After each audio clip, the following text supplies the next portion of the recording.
Point number 4، 14 اور 15 محرم الحرام 1433 ہجری کی درمیانی رات 10 دسمبر 2011 کو میں نے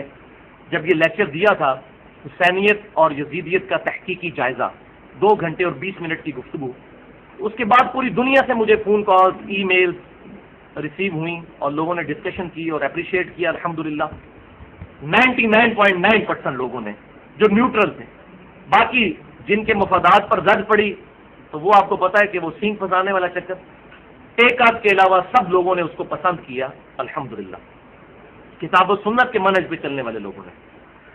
اس میں کچھ لوگوں نے مجھے یہ بھی کہا کہ شاید آپ نے یہ جو لیکچر دیا ہے یہ مولانا مودودی رحمۃ اللہ علیہ کی کتاب خلافت اور ملوکیت پڑھ کر دیا ہے۔ تو میں آج آپ کے سامنے یہ بات بالکل ڈسکلوز کر دوں کہ اللہ کی قسم اس لیکچر دینے سے پہلے میں نے یہ کتاب کا ایک صفحہ بھی نہیں پڑھا ہوا تھا، نہ مجھے اس کتاب کا ایسا کوئی تعارف تھا۔ یہ الحمدللہ میں نے کتاب و سنت سے تحقیق کر کے نظریے کو سامنے رکھا تھا۔ یہ تو مجھے بعد میں پتا چلا کہ مولانا مودودی نے ایک کتاب لکھی ہے خلافت اور ملوکیت، تو وہ کتاب میں نے پھر اپنے لیکچر کے بھی تقریباً 6 مہینے کے بعد جون 2012 میں پڑھی ہے۔ لیکچر تھا 10 دسمبر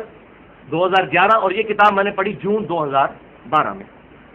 اور میں علا وجہ بصیرت یہ بات کہتا ہوں کہ اسلام میں جن لوگوں نے تاریخ کے حوالے سے بہت بڑا کام کیا ہے، ان میں سے اگر ٹاپ آف دا لسٹ کوئی پرسنالٹی ہے تو وہ مولانا مودودی ہیں اور ان کی یہ کتاب خلافت اور ملوکیت۔ جن لوگوں نے اس کتاب کا جواب دینے کی کوشش کی، آپ اگر اس جواب کو پڑھ لیں، خصوصاً صلاح الدین یوسف صاحب جو دور حاضر میں اہل حدیث کے بڑے عالم ہیں، ان کی فکر کا مطلب یہ نہیں کہ وہ سارے اہل حدیث کی فکر ہے، میں یہ نہیں کہتا کہ سارے اہل حدیث ایسے ہوں گے، بہرحال وہ ایک ڈومیننٹ پرسنالٹی ہے۔ جس بےہودہ طریقے سے انہوں نے اس کتاب کا جواب دیا ہے، وہ انشاءاللہ اگر ان کا جواب کوئی پڑھ لینا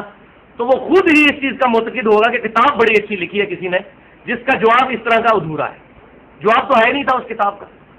اس کتاب میں مولانا مودودی رحمۃ اللہ علیہ نے اس ٹروتھ کو ریویل کیا ہے،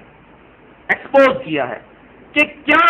وہ وجوہات تھیں جن کی وجہ سے جو آج کا نوجوان یہ سوچتا ہے کہ نبی صلی اللہ علیہ وسلم نے اتنی محنت سے خلافت کا نظام قائم کیا تھا اور 30 سال کے اندر اندر حکومت میں ایسی تبدیلیاں آئیں کہ وہ ساری بنی بنائی آپ صلی اللہ علیہ وسلم کی محنت جو ہے وہ ایک غلط راستے پر چل پڑی۔ وہ کیا وجوہات تھیں؟ اب اس پر کوئی قلم اٹھاتا نہیں تھا۔ محدثین نے حدیثوں میں وہ چیزیں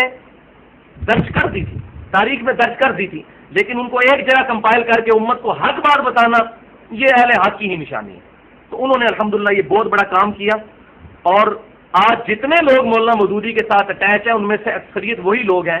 کہ جن کو مولانا مودودی کے خلاف کیا گیا تھا اس کتاب کی وجہ سے۔ جس نے وہ کتاب ایمانداری کے ساتھ پڑھی اس کو سمجھ آ گئی کہ یہ بات بالکل ٹھیک لکھی ہے انہوں نے۔